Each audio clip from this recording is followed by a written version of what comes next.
Hoş geldiniz. Teşekkür ederiz. Teşekkür ederiz. Basın mensubatları. Biraz gecikmiş olarak Mardin ili ziyaretimizi gerçekleştiriyoruz.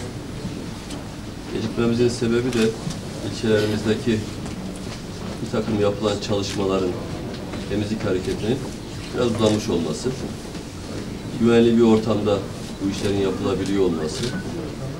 Ama bu süre içerisinde biz Ankara'da gerek bakanlık bünyesinde, gerekse başka mahfillerde çalışmalarımızı yaptık, planlamamızı yaptık. Şimdi bir kere daha bu çalışmaları gözden geçirdik. Bildiğiniz gibi olmasını hiç istemediğimiz acı olaylar yaşandı geçmişte. Allah bir daha göstermesin. Cenab-ı Hak bir daha böyle kötü gün göstermesin. Kendi içimizde dostluğumuza zarar getirecek, kardeşliğimize, birliğimize, beraberliğimize zarar getirecek kötü günde göstermesin. Ama bu olay yaşandıktan sonra da yapılması icap eden bundan sonra devletin burada yaraları sarması, mağdur olan vatandaşın mağduriyetini gidermesi, sıkıntılı olan insanların sıkıntılarını gidermesi. Bu amaçla da bir dizi projemiz var, hazırlıklarımız var. Bugün Nusaybin ilçemizi ele alacağız.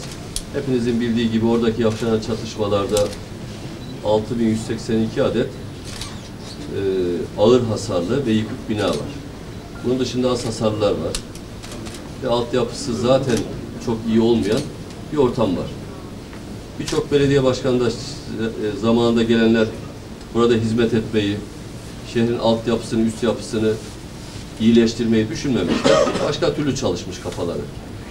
Terör örgütlerine yataklık yapmak gibi, onlara destek vermek gibi, onların işlerini kolaylaştırmak, hatta lojistik üssü olarak belediyeleri kullandırmak gibi bir hata içerisine düşmüşler. Ben yıllardır belediye başkanlığı yapan bir kardeşinizim. Kendi çabamla, kendi şehrimde de hiç altyapı yokken, suyundan, kanalından başlayarak, yerin üstünde ne kadar iş varsa, Paris'ten farkı kalmayacak şekilde yaptım.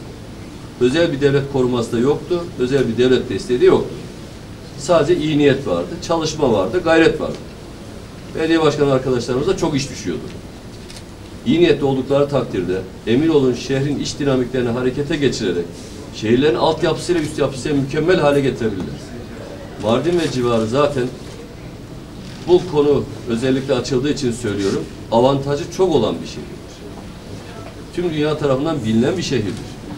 Özellikleri fazla olan, artısı fazla olan bir şehirdir. Bunları iyi niyetli kullandığımız takdirde bütün bu altyapı sorunları şimdiye kadar hiç kalmazdı.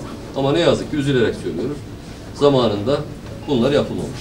Şimdi bir taraftan altyapı yapacağız. Bir taraftan yıkılan evleri yapacağız. Bir taraftan yeşil alanlarını yapacağız. Bir taraftan okullarını, sosyal donatı alanlarını, o çevredeki yeşil alanlarını, spor alanlarını vesaire vesaire hepsini yeniden ihya edeceğiz. Şimdi o dönem geldi.